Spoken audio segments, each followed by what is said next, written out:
So eto na mga kaibigan, Los Angeles Lakers may panibagong big man.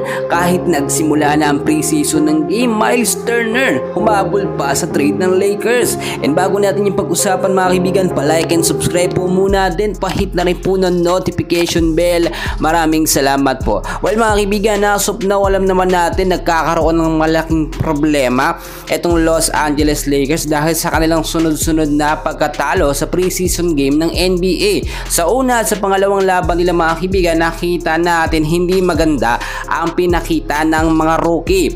Lalong-lalo na po, etong anak ni Lebron na si Bronny James na hindi man lang nakakapuntos mga kaibigan pero may depensa namang naipapakita. So ang sinasabi natin, medyo kinakabahan si Bronny at hindi pa maka-adapt sa sistema po ng Lakers. Eto pa isang problema mga kaibigan, etong si JJ Redick mga kaibigan, nakita naman natin yung sistema niya po ay kagaya nung dating coach na pulpol ng Lakers na si Darvin Ham, which is small ball po lagi yung sistema na ginagamit at yung mga sentro binabangko. So nangyayari na naman po ulit yung sistema ngayon dito sa Lakers na kahit ang lalakas po ng mga player, no, kahit maraming star player at may mga naka-reserve na big man at sentro, hindi po ginagamit.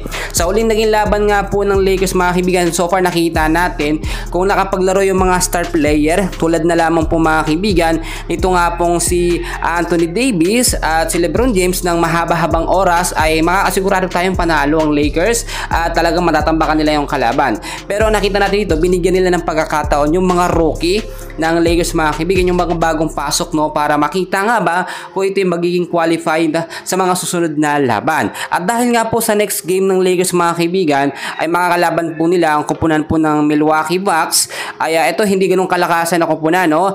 Yung Milwaukee Bucks mga kaibigan, sa huling naging laban din nila, tambak po sila sa Pistons, no, sa score na 120-87. So malaki ang chance ngayon ng Lakers na manalo dito. So sinasabi natin, may isang big man na naman or humabol pa sa trade, no, panibagong sentro mga kaibigan, etong tinutukoy natin na si Miles Turner.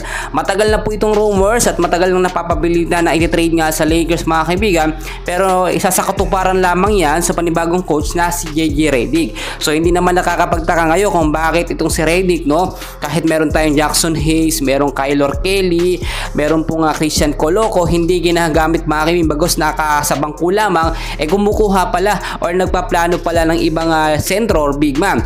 Etong si Miles Turner mga kaibigan, nakita naman natin hindi ito kasing tangkad nila Jackson Hayes, Kylor Kelly at itong si Christian Coloco. 6'11 po height niya pero maaasahan mga kaibigan bilang sentro.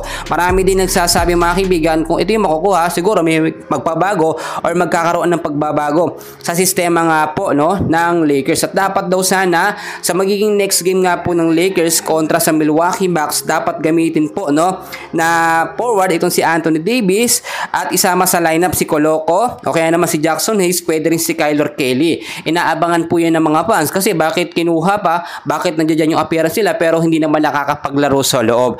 Well, alamin natin yung mga susunod na gagawin nga po nitong si JJ Redick. Siya naman ang nakakaalam sa sistema. Kahit malalakas ang player ng Lakers, kung nakabangko lang ay matatalo sila mga kaibigan. Baka sa mga susunod na laban nila ay ma-outlets na naman at matalo na naman ang Lakers. Pero so far nakita natin malaki ang chance at siguradong sigurado itong Milwaukee Bucks patatambakan po ito ng Lakers sa next game nila sa October 11 po yan, Friday 2024. So yun lamang ating update and please huwag kalimutan i-like at i-subscribe ang ating YouTube channel. Maraming salamat po.